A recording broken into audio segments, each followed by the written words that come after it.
Hi mga suki, magandang araw po ulit. Kahapon nga mga suki, pagkatapos namin na naglinis dito sa pwesto, naisipan namin na mag-share ng kaunting blessings. Yan nga yung anak ko, kinuha niya yung alkansya niya para ma-share daw na maipamili din namin. Nag-repack kami ng tagkakaunti lang naman, pero sana po nakatulong kahit papaano. Yan lang po ang kaya kong i-share sa ngayon.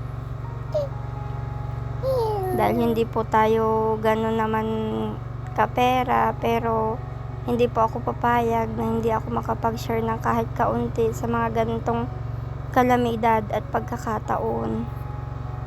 Kahit man lang po yung isang araw na pagkain, makasurvive, malaking tulong na po yun. Pagkatapos po namin na mag-repack, inihatid na po namin sa mga bahay-bahay. Yung iba, hinatid namin sa barangay para sila na po yung mamigay. Nasa total of 100 packs lang po yan. Sa mga gusto pong mag-charge at wala pa pong kuryente, punta lang po kayo dito sa pwesto namin. Bukas po kami para sa inyo. Yun lang po, maraming salamat.